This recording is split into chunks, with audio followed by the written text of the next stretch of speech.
Before we jump into this podcast, let's just have a first word from our sponsors, NordVPN, the fastest VPN in the world and an absolute essential travelling companion. You can use NordVPN on 10 devices with just one account, easily switching your virtual location to access apps and websites in other countries. But if you're out of the country, make sure that you've got NordVPN to be able to use your subscriptions and watch the live sport that you might miss. If you're at home, use it to see if you can save money with products that might be cheaper in another region. Go to nordvpn.com/Manchester to get 4 extra months on the 2-year plan. The link is also in the podcast description. Hello and welcome to a new edition of the Manchester is Red podcast. This podcast is going to be called the Midweek Debate, and it's going to be exactly what it says on the tin. We're going to debate certain topics around Manchester United, and it's going to be published during the week, as you might have guessed. My name is Steven Railston. I'm joined by Tyrone Marshall. You might be relieved that we haven't been killed off. You might be disappointed, but we're here in the new studio to record this podcast. How are you, Ty? I'm good. Thank you, Stephen. I'm good. Yeah, I wanted to call it the Midweek Pint, actually, but that got vetoed pretty quickly by an editor who saw through that. And maybe it's for the best to get to 11 a.m. in the morning. I've had a couple already, to be honest. So if we were sat here drinking again, I'd be feeling pretty rough come lunchtime. Peroni with your cornflakes, was it? It was, mate. Yeah. It was a Tuesday, isn't it? Fair enough. It's usually vodka's my tipple before I start the day. So as I've said, Ty, we're going to focus in on... to get sponsorship by Peroni, by the way. If anyone's listening at Peroni, then we can quickly change it to the Midweek Pint if you want to supply us with a few bottles. You can't disrespect our sponsor, which has been inserted in the intro of this. So we have got a new sponsor. It is NordVPN. I don't think there's much crossover between NordVPN and Peroni. You can't get smashed on NordVPN, unfortunately. So we're going to focus in on certain aspects around the club, and it's obvious to start with the transfer window, isn't it? It was deadline day yesterday. I've been using the term woke nonsense a lot. I think that's irritated Samuel a bit, but it is woke nonsense that it was in February the 3rd, wasn't it? I mean, it's not the January window. I'm not sure that's woke. Well, it was to unify all the divisions, of woke these wasn't days is, but yeah. I've never heard it with a transfer deadline before. But yeah, we can live with it. But yeah, I mean, I had this chat with Samuel the other week, actually, or last week, about the deadline day. I don't understand why it was February the 3rd when January the 31st was on a Friday.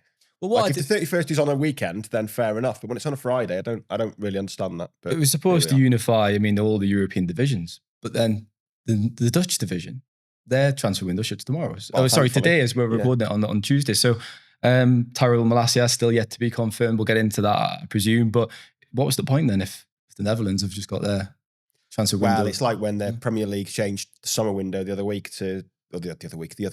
to be like the Friday before the start of the season, and then the rest of Europe didn't and just took advantage of it, and everyone complained about it. I don't know what the reasons are, to be honest. Right, so United didn't sign a striker. Let's get into it. Rasmus Højlund, Joshua Zirkzee have 11 goals between them this season. We've been banging our heads against the wall watching them because they've just looked so toothless in attack. Yes, United haven't created enough chances, but the goal scorers simply haven't done enough.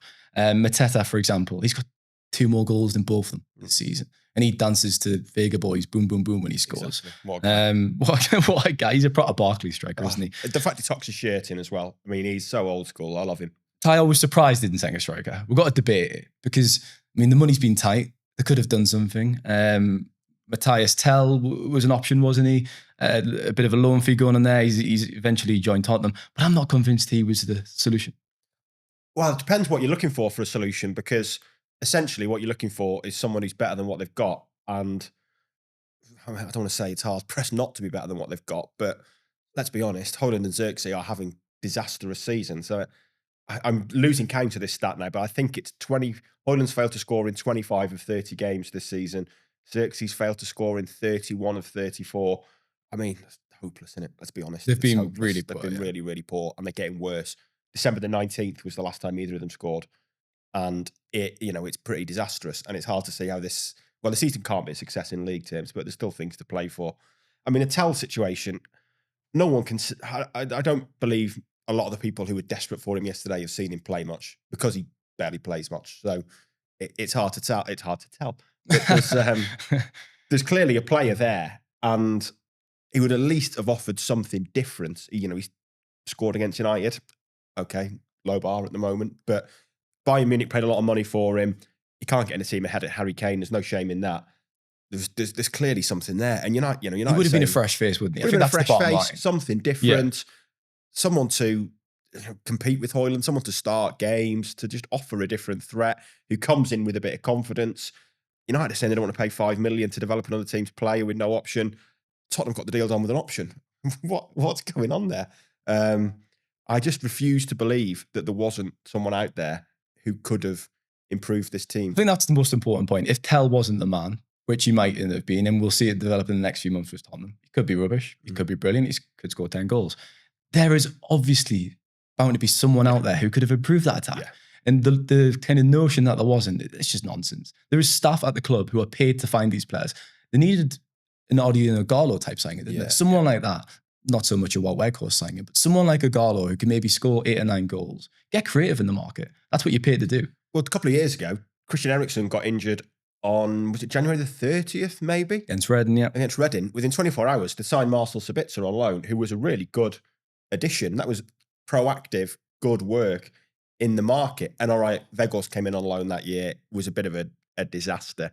And it didn't really work, but Sabitzer did. And it showed how quickly things can get done. There was no sense of doing that with Martinez. Maybe that's fine if Luke Shaw stays fit. That's a massive if. And I just, like I said, I just refuse to believe that there wasn't someone out there. And you've heard this phrase a lot from people at the club. You've heard this phrase from Amorim, so clearly he's being fed it a lot, that we don't want to make the mistakes of the past. But there's a fine line between not making mistakes of the past and being inhibited by mistakes of the past. You're making mistakes of the present now because you don't want to make the mistakes of the past. What I will say is I'm not accepting this Ed Woodward revisionism that's been going on in the last 24 hours. People are saying at least Woodward would have got a deal done. That's probably correct. He would have. But I mean, he was just absolutely disastrous in his role. He should never have been running transfers. You know, it was Bristol University graduate and one of the biggest jobs in football. Yeah. There was a time when Woodward and Matt Judge were running transfers, and that was clearly wrong. But you know, John Murta would have got a deal done because he did 2 years ago. But it shows how bad things are that fans are even looking back, even daring to look back at that period with a little bit of tinted eyelids and tinted glasses and thinking, God, at least we got a deal done then. Yeah.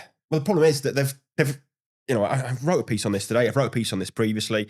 They've appointed this head coach who's got this one-track vision, which is not a criticism. That's his vision, clearly. Everyone knows it's his vision. Every club that's tried to recruit him has been told, this is how I play.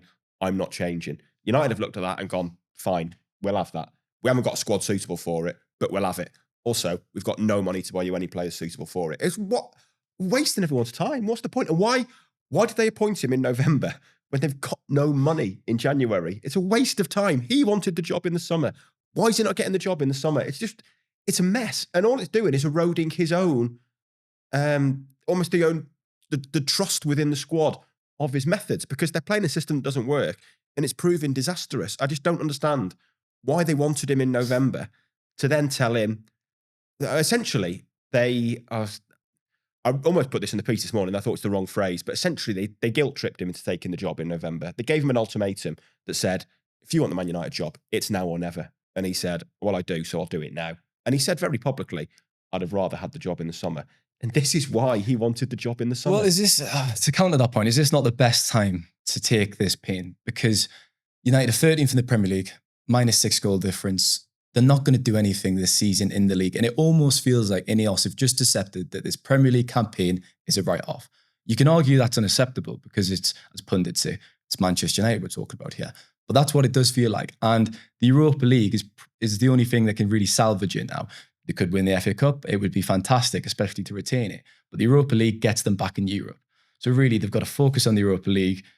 And is that not a mission, this business, or lack of business in this transfer window, that the league's done? And I can kind of see logic in that. If they think, right, we're not going to splash out and we're going to take a view to the summer, we're going to take this pain and we're going to look at it with a long-term view.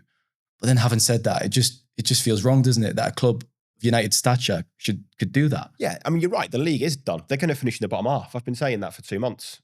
It's blatantly obvious. They're not one of the 10th best teams in this league, partly because they cannot play this system. The players cannot play this system. But like you've just said, you mentioned the Europa League there. If United win that, they're back in the Champions League. That's £100 million plus to the budget in the summer. But are they really going to win it with Højlund and Xerxes up front? No, of course they're not. No, that's a good point. So you can't write the league season off and hope to win the Europa League without a goal scorer. And, people have made this argument, it's better that Amorim's seeing the damage now, he's seeing the problem now. I do kind of buy that argument. I see it with Rashford, that he's made this very clear stance. These are the standards I expect.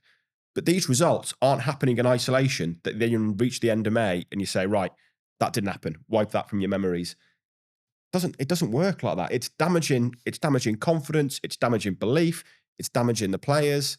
And I just don't, for me, United are in a far better situation if they'd listened to Amorim and said, right, he plays a unique system. Let's focus on getting that. Let's get him in ASAP at the end of the season, start of next season. Let's work on transfer targets for him now. Let's keep Van Nistelrooy to the end of the season. I know he's had a shocker at Leicester. He was fine at United, 3 wins and a draw, I think, in his 4 games. If Van Nistelrooy had stayed, I think they'd be better off than they are now, purely because the players know that system. The players were signed to play that system. And people have made the argument, if they'd done really well, they'd have kept him. You'd like to think they'll learn that lesson. I mean, Amorim could have come in and he hasn't, but he could have theoretically produced a turnaround. He could have, because he hasn't got the players. He might have, though. I get your point. I mean, he's operating with square pegs in round holes, and you're right, he's playing with natural fullbacks in the wing-back positions, and the players haven't looked suited to his system. But there's always a chance, and they would have thought that. They would have thought, could he come in, improve them? I mean, it's easy to say now, isn't it? And it completely makes sense that he hasn't produced a turnaround, because of course he hasn't. He hasn't got the personnel to do it. But that's what they would have thought. And it ideally would have came in the summer, as you've said, and having a pre-season when you're trying to change a team's system. It's a non-negotiable, really. You need to have that time on the training pitch. Yeah. And he keeps talking about that, doesn't he? He keeps saying, I've just not simply had enough time on the training pitch to get my message across and effectively bring it out. And we saw that at Anfield, the 2-2 draw. The game that he had almost the most time to prepare for was one of the best performances of the season. Yeah, it was. The thing with that is that it's the type we've clearly seen now that this team are a defensive counter-attacking team under Amorim at the moment, and they're suited to City away, to Arsenal away, to Liverpool away. I mean, let's be honest, they're disastrous at Old Trafford, whoever the opposition are. They are disastrous. They have to take the game to the opponent. They have to take the initiative, and they can't. It's going to be, the next 3 weeks, we've got 3 free midweeks in a row now, essentially. So it's going to be interesting to see that improvement. I'm not sure we'll see massive improvement because I'm not sure the players have got it within them particularly. I mean, having a natural left wing back will certainly help the situation. But I don't know. I think we are just killing time to the end of the season now. Well, they've got Aidan Heaven, and they might need an intervention from God to save their season. Boom. And obviously Patrick Dorgu as well. But Patrick Dorgu's 20 years old. Heaven's 18. So, I mean, these are 2 young players coming. I mean, obviously Heaven's already at Arsenal, but he's only briefly made his debut in October. And Dorgu's come from Italy. It's a completely different division. These aren't 2 players who are going to suddenly improve United significantly. They're just not. No, I mean, certainly Heaven isn't. He's probably not going to get an awful lot of minutes, although with Martinez injury, you never know. I mean, Dorgu will probably get a lot of minutes. You wouldn't be surprised if he was straight in the team. Especially since I think when we've been talking about Luke Shaw, and obviously he has to be fit, and he's never fit. But he played as a left-sided centre-half in his 3 appearances under Amorim before he picked up his fresh injury. He's going to play there again with Martinez. Yeah, because of Martinez being out. About that. Yeah. So I think Dorgu will play a lot. And I mean, I'll play Dorgu on Friday from the start, because otherwise you're going to play a back 3 and wing-backs who are all going to be right-footed. Yeah. Every pass is going to be going in the same direction. It's going to make them even more predictable. So, I mean, I'm not going to sit here and say I've watched Dorgu play. You've not watched Dorgu play? I haven't watched Dorgu play. You call yourself a football journalist. I know. I don't tend to tune into Lecce games. I've watched YouTube clips and TikTok clips now, and I've got to say, he looks like the best left back since Roberto Carlos. You're on TikTok? I'm on TikTok. Put me to shame. 50 years old and he's on TikTok. That's impressive. Behave, mate, behave. People watching this would think we're a similar age. Don't go too far. And, from what I see on YouTube and TikTok, he's the best left back since Roberto Carlos. So that's fair enough. There's got to be a chance he's going to make an impact. So we're expecting a spurt of goals from Dorgu then. I mean, world class. United's most prolific goal scorer of late is now out for the season in Alessandro Martinez, so they need someone to... I made that point in my piece this morning. I mean, Martinez's injury is obviously a huge blow for his dressing room presence, his defensive quality, but his pass to Ahmad against Manchester City in the derby in December, his goal against Liverpool, his goal against Fulham, I know it was deflected, but he's really stepped up in an attacking sense in the last month. And he has struggled for form, but he has turned a corner in the last few weeks, hasn't he? He has been performing better. So a big blow to lose him. Yeah, massive. And he'd become this goal threat from open play. He started the season pretty poorly, I thought. But He did, yeah. the last few, I think he started 40 in the last 15 under Amorim. He'd looked a lot better. And you know, I said the other day, it might have been yesterday, the back three was the only bit of this system that was actually working, with the balance of Maguire as the deepest centre half, Martinez on the left, Yoro or Delict on the right. It had a nice balance to it. Maguire as that kind of natural, I was going to say head it, kick it centre half, but you know what I mean with that. He's so important. He can be the physical one. Three. He can be that kind of sweeper player, that drop in deep. Although Mateta scored twice at the weekend, I thought Maguire actually handled him pretty well, especially first half. And now with Martinez out, I think there's going to be an issue there. But you know, there's still, hopefully Shaw will come back and there's players to replace him. But here's going back to the lack of goals. Who do you reckon in this team has got the best goals per 90 ratio this season? Well, Garnacho and Ahmad are the top goal scorers, but they've played a lot of football. So I'm presuming that question is a curveball. It's someone I won't expect. It's an interesting one. Clue? It plays for Aston Villa now. Well, I mean, I was at the Everton game, the 4-0, and I remember writing my piece about that was right, this is Rashford's moment to kind of kick on, scored 2 goals, scored a brace. Yeah. This could be, and then look what happened. Exactly. And that's not me trying to say like they shouldn't have let him go. Clearly, you know, a lot of the blame for this lies on Rashford's shoulders, and you cannot quibble with Amorim saying this is my standards. That's been long overdue, even though it's a bad look for United. Yeah, and if Rashford goes right and scores 15 goals for the rest of the season, which I doubt will happen. I mean, it's Manchester United. There you go, disagreement. Tell's going to make his league debut against I think he could score 10. Interesting, I was speaking to my Aston Villa mate, and he wasn't happy with the signing. He was like, he's not going to start. If Rashford's at his best, he'll start, but he's simply not been at his best, and we've been talking about this for ages. How will he get on? It's really interesting. It really is. And I also think there's a sadness about his exit, Ty, because of the manner that it's happened. Yeah. But so if he goes and scores 10 goals, it's still the right thing for United to get rid of him, because definitely. There was a breakdown in relationship with Amorim. He had to leave, regardless of what he does at Villa Park. It was still the correct decision. We'll both agree on that, don't we?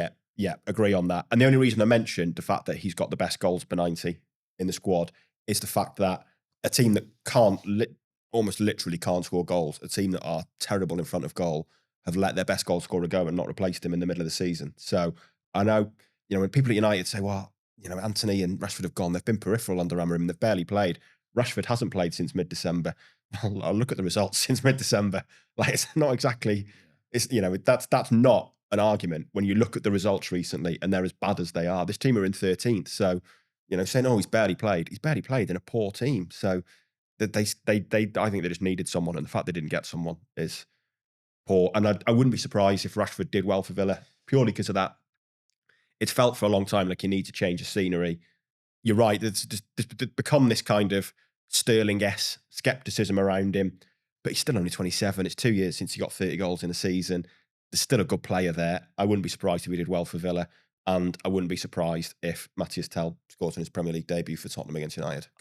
That's the kind of thing that happens. Just happens to United. Yeah, I was listening to Phil Jones on, I think it was like a Match of the Day program on the BBC, reacting to the transfer window, and Jones was referencing Rashford as a kid. Eventually, at the end of his kind of monologue, he did reference, he's not a kid, he's 27. Yeah. And it's interesting how some players are still kind of viewed as younger than they are, aren't they? Is it because Rashford kind of, as Micah Richard would say, burst onto the scene in 2016? So emphatically in the Premier League, he was fantastic, wasn't he? Yeah. Do you think people still look at him as that player? Because he's not. He's an experienced international player. He's been around the block for a long time now. Could be, yeah. I think it's maybe partly a thing of spending your whole career at one club as well, that, you know, players almost age through transfers, they spend different eras at different clubs and become different versions of that player. Rashford's always been the kid who burst onto the scene in 2016 at United, and to some people he's kind of always remained that. There's probably a lot of neutrals. Well, I can listen to this. Let's be honest. There's probably no neutrals. Yeah, there's no neutrals since this apart from our parents, who should be surprised that he's 27 now. So I think it's probably that fact that you remember them of what they did at a club, and people remember Rashford as that kid. But like, you're right, he's not a kid. No. And, you know, I totally agree with you that there's it's the right decision to let him go. And There were some strange headlines about his appearance in the media, actually. I thought that was really bizarre. I mean, he didn't look the freshest he's ever looked, but why does a footballer's appearance really matter? I actually listened to his interview as well, and I mean, it sounded like he'd been suffering from a cold, so maybe that was maybe he's been under the weather. And there was a suggestion of that, wasn't there, in the last few weeks, that maybe he's had illness going on or something like that. Well, I mean, that has been convenient at times. A lot of football through illness, yes. to be fair to say. And I think the comments about his appearance, probably because, it's no secret that for the last 18 months, people at United have not been impressed with his lifestyle. Yeah. And that is the bottom line with Rashford. There are certain lifestyle choices, we've all heard the stories, that are to blame for this. Yeah. And it is sad how it's ended, but it's ultimately, it's on him. Yeah. And another agreement. Fantastic. I know, yeah. It's supposed to be the debate podcast. We should have called it the Midweek Debate. And we'll also agree it's fantastic that United have kept Kobbie Mainoo and Alejandro Garnacho. For now. I mean, when I saw that at the start of the window when that came out, you're scratching your head. For Kobbie Mainoo to be kind of linked with a move away, he should be being kept for the next 10 years. Garnacho as well. In my opinion, you can pick over Mainoo's form this season. I'd argue, I spoke to Samuel about this, he's in a struggling team. He was probably not playing in a role that he particularly enjoys in that deeper position. And we saw when he was playing in that left-sided 10 in Romania, when you were there, but we'll come on to that in the second part, just how good he is. And I think people have forgotten that a bit this season. Yeah, I think they have. I mean, I still think there's a good chance one of them goes in the summer, to be honest. And I wasn't as staggered as you that they might have been up for sale. I mean, Garnacho's done very... I'm not staggered in the PSR world, but if it wasn't for PSR, I mean... PSR is obviously a major factor in this, that they've got to raise money from somewhere to give Amorim the funds that he needs. Garnacho's done very well recently, but until recently, he looked a fish out of water in this system. He's a winger in a team that doesn't play wingers. But he deserves huge credit for that, doesn't he? Because in December, it was Garnacho and Rashford who were dropped. Yeah. Rashford's now at Villa Park, and Garnacho has got his head down. He's worked hard, and he's back into the team. Yeah, he is. And Amorim has praised him a lot for that. But that doesn't change the fact that he still doesn't really fit this system. And he has looked better as a 10 this season, the last few weeks rather. I'm going to be interested to see how that develops between now and the end of the season. Because if he can get that position and make that position his own, then he is a player worth keeping. If it becomes a long-term project, Amorim hasn't got time for long-term projects. And I think that's why at the start of the window, there was so much talk of him going. Because he's a winger. Maybe in 2 years, he becomes a brilliant number 10 in this role. They haven't got 2 years. So that's why it made sense. And with Mainoo, I mean, I thought that comment from Amorim on Thursday was accidentally brutal again, which he can do in press conferences when he talked about how he was struggling a lot defensively. It's like, but if you put Kobbie Mainoo in that position in Amorim's Sporting Lisbon team, I think he looks a lot better than he is for United. I don't think he plays in there. I mean, there's everything's wrong with that team, and it's awful. Look at where they are in the Premier League. And I know, but we've seen this with Mainoo and he's 19 years old. Under Amorim, and a little bit with England, that he is maybe, he's very young. Maybe he will get it as a defensive midfielder, but he does have a habit of leaving space around him, of not being tuned in to He's not a defensive midfielder. He never has been. No. It was interesting when he'd come on. But he shouldn't be playing in the hole. He's not going to play a holding role then. He's got to play a number 10. Well, that's theoretically what you got is. And I guess you both players are doing those roles, and it's kind of a hybrid between a 6 and an 8 these days if we're going to get all technical and whatever. But yeah, he is probably a bit better further forward. It is actually fascinating whether his future lies in one of the number 10 roles. I mean, the way Amorim talked about it in a few different interviews and a few different sections of the press conference on Thursday, I don't really see how he plays as a 10, as a deep line midfielder again, to be honest, under him. It did seem he was suggesting it would be permanent after the game. The fact he's saying he was struggling a lot defensively, I don't see how you can play him there. And on Sunday, he was playing him even further up the pitch. It's like, get him away from that area, push him up. Briefly touching on that, the first 10 minutes, United looked brilliant. They did. Mainoo was linking up really well. He hit the post, and they just faded after that. Yeah. But you can't start Kobbie Mainoo up front. No, you can't. But I think as a number 10, he's got real quality. He's brilliant in small spaces. He's got great control. He's got great dribbling in kind of really tight areas. So it plays from strengths, doesn't it? Yeah, I think his future should be in that number 10 role. Problem is, he's got Garnacho, Mainoo, Amad. maybe Fernandes in there, maybe Mason Mount. It's a lot of competition. Come the summer, if United need money, then Garnacho and Mainoo are two players competing for The same position. the same position, essentially. Kind of makes sense to sell. You wouldn't have thought that last season, would you? Garnacho and Mainoo Garnacho and Mainoo competing for the same position. Yeah, I mean, imagine being told that What's 6 going months on? ago. I know. Yeah. It's been a bit of a strange But year, it does hasn't feel like, and we were talking about the Mainoo comments after the press conference, and I said like I can't remember who said this, and I wouldn't out them anyway. But I said, it's incredible really that the previous manager in September spoke of Mainoo being a complete midfielder and as good a defensive midfielder he was an attacking midfielder. And whoever I was talking to said that's why he's the previous manager. Yeah, it's true. And it is kind of true because I think people watching United who, and don't get me wrong, everyone wants Mainoo to succeed. United fans want Mainoo to succeed, but it's not playing in that deep role. It is not a strength. Well, I was told he loved playing with Casemiro, right, when he first broke into the team. And if he's playing alongside Casemiro at his absolute best, I mean, obviously he's playing with Ugarte, but let's say if he's playing in the system with Casemiro at his peak, I still think it works. But I think the combination of Ugarte, who has done a lot better, and he is performing way better than he had at the start of the season, I just don't think it has that balance to it. It's also what it should. It's also what you want, isn't it? If you're playing a back four and you've got one holding midfielder, you kind of want the other two to be pushing on. And when you've got two sitting in the plays centre. with two sitters, with two holding midfielders, and he's clearly decided, the other one has to do more defensive work than maybe they would in a 4-3-3 where you've got two number 8s. So, he's not the fastest, mate. For all his qualities, he doesn't have the most legs. No. Like I say, he's great on the ball. He's great in tight areas. Passing's brilliant. Finding space around the box, brilliant. I just never been totally convinced by his defensive game. And I don't think it's that he's making obvious mistakes. Excuse me. I just don't think he's brilliant at defending the space and being aware of the space. I used a phrase not long ago where it felt like he was often at the scene of the crime when United conceded goals last year and that midfield got torn through. And it wasn't him. I'm not saying that's his fault. And I know you're going to say the structure was wrong. The midfield, yeah, it was. But you just said that it was good that he played next to Casemiro. I'm saying it at his absolute best. I don't think he was particularly helped by Casemiro then. No. I'm saying Real Madrid Casemiro. I'm saying Casemiro at the peak of his powers alongside me. Yeah. Well, I think that would work. I think if you were playing a back four. I agree with you. There are some aspects there he needs to improve on, and I think that's why you need a player of that quality beside him in that position. In a way, it's like Amarim said, it's positionally in that position that I think he's not really getting it, and no one can have any doubts about his quality on the ball, about his passing. But in a defensive midfield role, I think it's his kind of positioning and awareness. And, maybe that will come, maybe playing alongside someone that'll come. But again, I don't think Amarim's got the time to really experiment with it. And I'm not saying that's why United should sell him. Clearly, as a 10, he was brilliant in Romania. He could be a great addition there. And I'm the founder of the Kobe Mainoo fan club, so I can't have a word against them, unfortunately. It's just not how it works. In a perfect world, you keep him and Garnacho and they compete with Ahmad and Mount or Fernandes. I mean, I think Fernandes has done well deeper for that number 10 role. But I mean, this is a long way from a perfect world for United, isn't it? And the reality is, I think they're going to have to sell someone.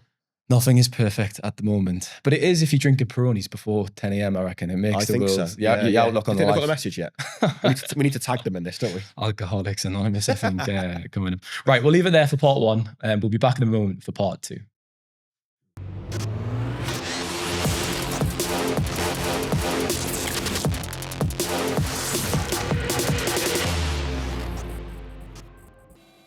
Welcome back to part 2 of the Midweek Debate. Now, in the second part of this new podcast, we're going to have a bit of a chat and try lift the curtain and give an insight into our job, into the role. So whether that be we've been at a game, we're heading down the M6, Ty saying don't do it, don't do it, it's rubbish, or other bits and pieces. So we'll start off with deadline day because it makes sense. And deadline day used to be such a massive thing in Sky Sports. Do you remember certain objects being held up behind reporters' heads and stuff like that? But I mean, Twitter and social media has really changed this, and we know about the majority of transfers before, almost all transfers before they happen now. So it has taken the excitement out a bit of it.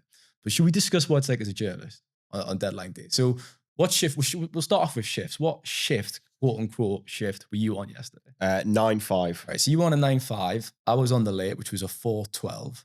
But I mean, I woke up on the morning, had a text of a contact about Harry Amas, and that was around 9:30.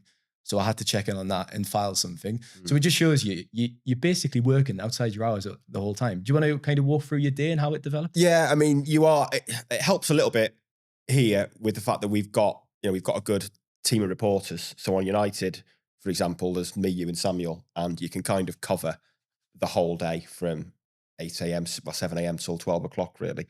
But like I say, you've all got different contacts. So you're all chasing different things. It never quite works that you do just your shift. There are, I mean, I've said in this podcast previously, I used to cover Burnley. I was the only Burnley reporter, and you'd do a late shift. But like you say, transfers don't work when you're working. So you're kind of chasing it up the whole day. So yeah, you are. I mean, the bonus, I guess, we're doing it early is that there's not a lot happening before 9 o'clock. And in a weird sort of way, yesterday was fairly easy. Like there wasn't a lot going on. I expected it to be a lot more dramatic. I know there was a few people at United who were fearing Chelsea were going to push for Garnacho, and I was speaking to a contact yesterday morning about a different transfer and just chatting about things at United. And I said, I think United fear that Chelsea are going to make a big take it or leave it offer for Garnacho. And that contact said, well, it's Chelsea, so obviously. And it didn't materialise.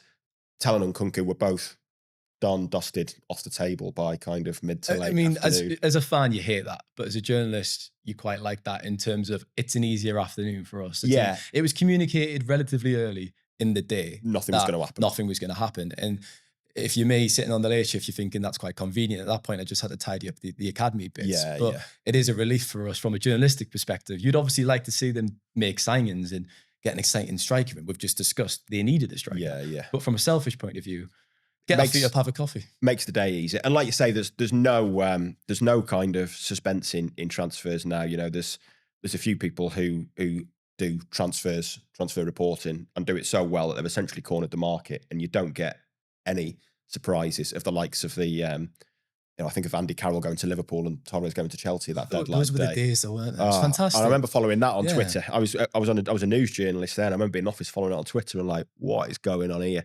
There was nothing better than seeing a club announcement pop up out of nowhere. Yeah.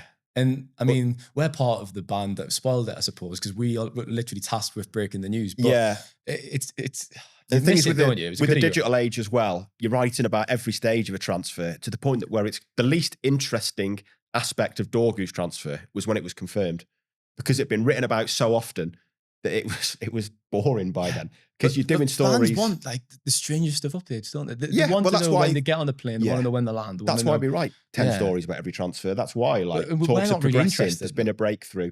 And in the old day, that does make me sound 50. But in the old days, you wouldn't have quite so forensic a reporting around deals. Whereas now, the age of social media, you do. And like I say, the most boring aspect of a transfer is when it's completed, because it's been previewed so often that you kind of like, and especially in this era when, let's be honest, fans love transfers now, and rightly so at times, wrongly so at times, but it is a case of who can win the transfer window. And by the time Dorgu was announced on Sunday, fans are like, who next? Everyone already knew. Yeah, exactly. I knew about that one, so I'm not interested. Who next? And that is kind of the modern age with transfers, the social media age. But that's just how people's brains work now. Everyone's got a short attention span, TikTok, etc. Yeah, it's just pick something up, put it down. Yeah. Ironically, it is my generation, but I don't have TikTok. I'm dining out on that. I still don't have it. I spend too much time on Twitter. I don't want to spend more hours on stupid TikTok. I've got a life. My idea, I mean, it was a bit busier towards the end. We weren't expecting more academy transfers, loans, that is. But a few did develop. Got a message from a contact about Sam Mava around 10 o'clock. So he's just come back. He's obviously trained with the first team as well. He came back from injury a couple of weeks ago, scored 3 goals in 2 games in the 21s, and he made an 11th hour move to Tranmere, which our editor, Alex James, that's obviously his club. Yeah. So I messaged him this morning. And Louis Jackson as well went to Tranmere. So it's quite unheard of that, isn't it? A double loan move, especially at such a late time of the window. So whether something fell through for Tranmere that they had lined up, whatever like that, and they made a move, that's interesting. And Ruben Curley as well. I mean, I'm mentioning names here that a lot of fans might not know, if we're being honest. Ruben Curley's 19 years old. He's in the academy. He was out of contract at the end of the season. So it wasn't exactly a deal, pardon me, that's going to help PSR a huge amount, which No. is What it's all about these days. it probably says it all about the level that Curly was at. But he leaves the club with best wishes of staff, etc. So, yeah, there was a lot of some late moves regarding the academy late on, but it was a relief to have the first team business wrapped up pretty early, wasn't it? It really was. Why do you think transfers are left so late then? Because it's like clubs are always scrambling around in the last few hours of the window. Is it because when you were at university 40 years ago, I was at university 6-7 years ago, that it's the same approach? When you've got an assignment, you do push it late, don't you? You don't take it off really early. Yeah, I mean, I don't think it's for that reason. I mean, we were leaving assignments late because we were in the pub. Like, I don't think Jason Wilcox has been getting smashed all January and then gone on the 30th. Flipping heck, it's deadline day in a couple of days. You know, I don't bad quite think it's wasn't happening. Fair, it might be at some clubs, but I think it's unlikely. But I think it's just the fact that you see it every window, and every window people say, "Why are we leaving it so late?" But it's a negotiation, and the fact is, you want to have the power in the negotiation, and the later it gets, if that player is pushing for a move or you need to sell that player, then you have the upper hand in the negotiation. So you look at, to give an example, United and Rashford. United think they've got the upper hand because Rashford said he wants to leave, and Rashford probably thinks he's got the upper hand because it's pretty obvious he ain't playing under that manager. It's a game of chicken to some extent, isn't it? Yeah, it is. Yeah. And I think that's why it goes late. And you're waiting, certainly with United financially, you're waiting for deals to be done. You're waiting for players to go off the books. Think back to I was going to say the last summer, but it wasn't. It was the summer before, I think, wasn't it? When they could only move for Bayinda and Amrabat on loan when they sold Dean Henderson. I mean, that sort of shows the financial position they've been in for a while now, that they were so tight with PSR that they couldn't do those deals until the 15 million for Henderson came in. And that all happened late in the window. We'll talk about United's PSR. They weren't forced to sell anyone. They would have considered offers for Manu and Garnacho, for example. So they're in a better position than a lot of clubs, because we've seen Aston Villa, for example, Newcastle. These clubs, Brighton, are forced to sell, and United haven't been forced yet, I must add. Yet. No, they haven't. They've been very, very close, but they haven't been forced to sell.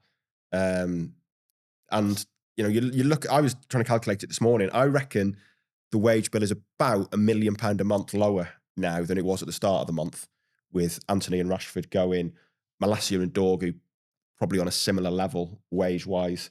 So I think you're looking at 250 grand a month, probably at least, being saved on Anthony and Rashford with what Betis and Villa are paying. You do that for 6 months, I mean, it's £6 million saving. Was the suggestion Dorgu's on, I think, 40 grand? Is that the number? Yeah, and it's clearly, he's come from Lecce, where he's going to be on very low. It would have still been a massive pay rise for him. That's what players like this should be on. Exactly. When you're at Lecce, you're not going to be earning much. 40 grand's brilliant. Exactly. It's a good wage. It's a good starter wage to be on for a player who has been signed from, I can say a tier 2 club, probably a tier 3 club in terms of kind of transfers and development. So that's a good sign in terms of wage structure at United. And those wage savings will help with PSR, but it's clearly pretty tight. And that's why I mentioned the Champions League, that if they don't win the Europa League, then the summer's going to be pretty grim as well, I think. What was the highlight of your day yesterday, deadline day? I got some pinballs, some whams to keep us going during the evening. I didn't really do the late shift. So what did you do on the night time? How did you relax? I watched a bit of Chelsea West Ham, and then I got bored of that, and I watched an episode of Winning Time, the LA Lakers documentary on Sky Atlantic. You like your basketball, don't you? I don't, to be honest. I remember you waxing lyrical. Our producer sniggering in the corner. Well, no, it's always a debate. I'm just disagreeing with everything you say. I remember very well you and Samuel and a few of us waxing lyrical about The Last Dance. Oh, sorry. Overboard with that. I thought you were going to say then, waxing lyrical about going to watch it in San Diego, and I was going to interrupt and say also waxed lyrical. That was baseball. Okay, fair enough. But yeah, I mean, you don't have to like basketball to enjoy The Last Dance. Everyone knows who Michael Jordan and the Chicago Bulls are. I just remember how many Last Dance pieces there were in the MEN. I was thinking, bloody hell, if Netflix sponsored the MEN. You've also got to remember that was that was the most phenomenally timed sports documentary ever, because it was at the start of COVID. Yeah. Everyone was watching it. Social media went mad for it, and it was easy to kind of like extrapolate pieces from. But I would recommend, for anyone who's not watched it, Winning Time as well is a brilliant show. So Tyrone Marshall, not a basketball fan. I interviewed Corey Evans, Johnny Evans' brother, on yesterday afternoon. But that's another problem when you talk about our jobs. if you're trying to interview someone and they say they're only available at a certain time and it falls outside your work hours, you have to do it. It's part of the job. You're fluid and you're flexible, aren't you?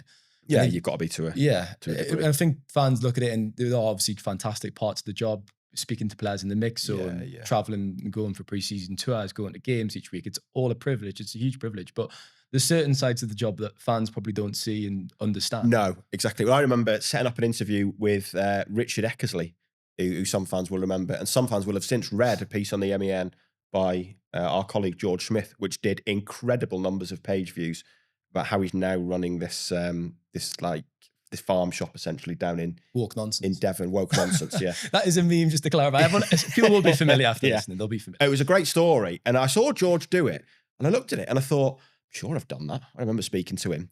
And then it came flooding back in my nightmares that, like you, I arranged to speak to Richard Eckersley. The only time he could do it was on the morning of Villarreal United in the Champions League, Carrick's first game. Well, not first game, Carrick's only Champions League game in his little caretaker period. So I arranged to speak to him in the morning. So I rang him from my hotel, and my dictaphone's got like a microphone setting where you can basically record phone calls, so it saves doing the shorthand. So I did that.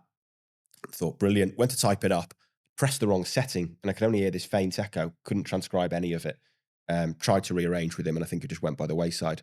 I mean, if I may or may not have had a bit of a headache. If you try to rearrange with someone after they've took time to speak, they're just going to think, pee off on. Exactly. Yeah. I've always, that's my biggest fear when I do interviews. I've always double check. I use a work phone to record as my dictaphone. And I always triple check that it's recording. And even during the interview, you get a bit of anxiety and you look down your phone to double check that it is recording. You do. You are always because that is checking. the nightmare scenario, isn't it? If you've spoken to someone and you don't have it. Yeah. Well, I've had it now. And I thought, with all due respect to Richard Eckersley, if he's listening, I thought, that would have been a good interview. But, I can live with not getting it. I'm not sure. My fault. You missed out on those pages. Well, when I saw George Smith do it, one of the most read stories on the MEN last year, I think, I was like, should have checked, should have been more professional. What's the weirdest interview you've done? I'm trying to think of my brains. I'm actually going to speak to a number. He's been billed as the #1 United fan by the 2006 Manchester United Opus book, I think it is. Nice. So he was in the MEN in 2006. I'm about to speak to him. I mean, that's pretty quirky, isn't it? That is quite quirky. I've also spoke to United's former chaplain. I forget his name, but he was at the club for 25 years. And people don't really realise that as a role in football. Most Premier League clubs have a chaplain, and they go and they kind of give players support and kind of advice and stuff like that, and whether they have a religion or not. So it's a really interesting role. Yeah. There's a lot of stuff like that in football that perhaps people don't realise behind the scenes. I didn't read it, but I'm sure it was great. It was fantastic. Moving on, we'll just finish this podcast with a mention to your wonderful trip to Bucharest last week. Recommend it. Lovely city. First night in the Europa League. I was at home, you were out in Romania. I had to do the half-time player ratings though. Got a message from my editor. As a kid, you do them because what happened, Ty? Your Wi-Fi went out. Yeah, I mean, like I said, great city. Lovely, very impressive stadium. Didn't realize it was quite so new, to be honest, but also got some of those classic kind of Eastern European style features, like very good pints. Very concretey outside. Very good pints. Concretey outside. I know. I'm trying to think of the phrase there. They're going to have that on their next brochure, I think, for that stadium. Concretey outside. Tyrone Marshall, Manchester Evening News. There's probably a better word for it. I'll think of it when we stop recording.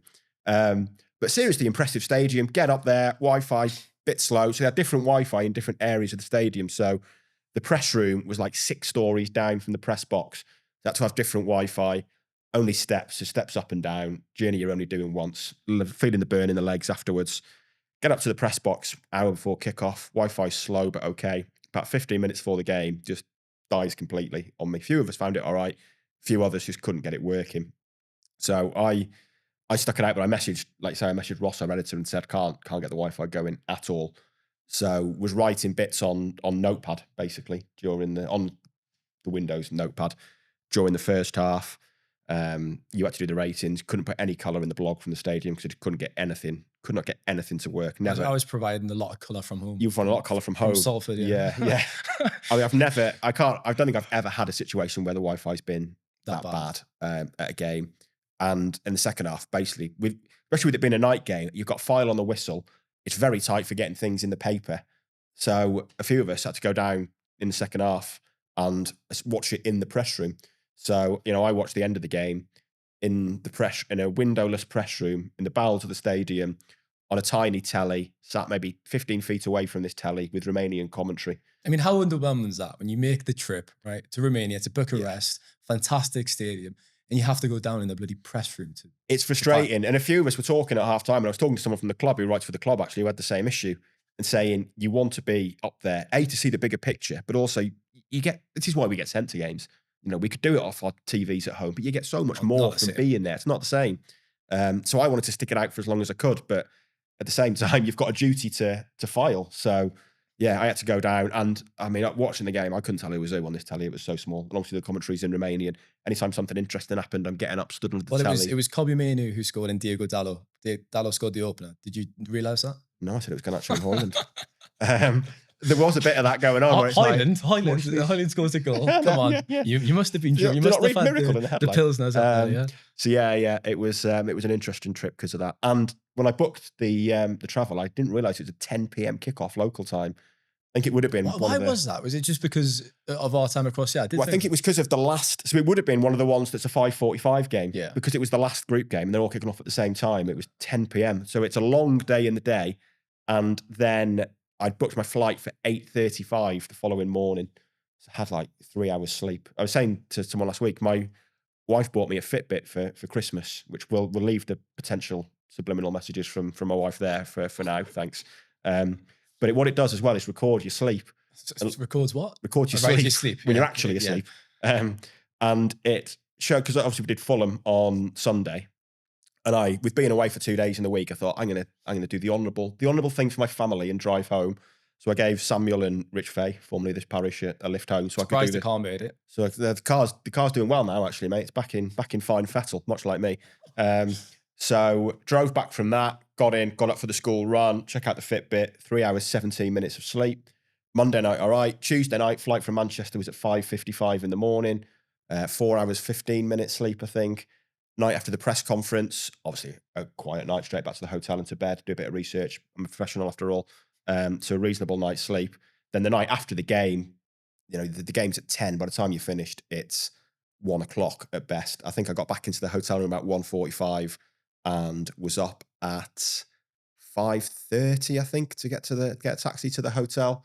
So essentially my Fitbit told me 3 of my 5 nights sleep last week were under 4.5 hours and 2 were under 3.5 hours. So there are some things you just don't want to know, to be honest. You still look fresher than Rashford. Than you. Joking. It's a part of the job that, again, people probably don't realise, though. I mean, the lack of sleep. It was last deadline day. I was doing the late again and chasing up the confirmation on Sancho. Obviously, the deal sheet had gone in with Chelsea. That was up. I was up at 2 a.m., I think, for that. And I was trying to get Oasis tickets the next morning. It made it worse that I didn't get Oasis tickets. First world problems. 8 a.m., yeah. I mean...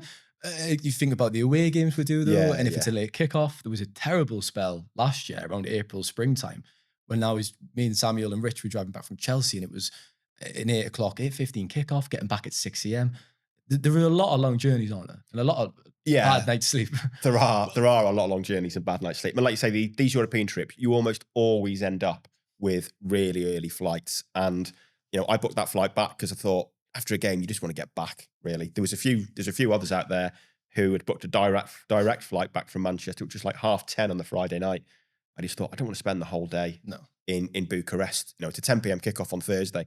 I've seen enough of the city. I've seen the concrete walls. I'm going home. I've seen loads of concrete in Bucharest. What more is there? But if you get a chance to go to Bucharest to see the concrete walls, get out there. I hope you've enjoyed this new podcast, the Midweek Debate, we've called it. Midweek Pints. I think you came up with that. I think I suggested Midweek Pints and Midweek Debate. Okay, sorry. We went with banged debate. on about the Midweek Pints. Yeah, should we go for one afterwards? There's no pubs there aren't directly any pubs outside of really, office. That's why we never come to the office. Yeah, if you could like the video on YouTube, leave a comment and subscribe. That would be very much appreciated. And of course, leave a review. Let us know if you enjoyed it. Let us know if you didn't. Take care. Have a great week.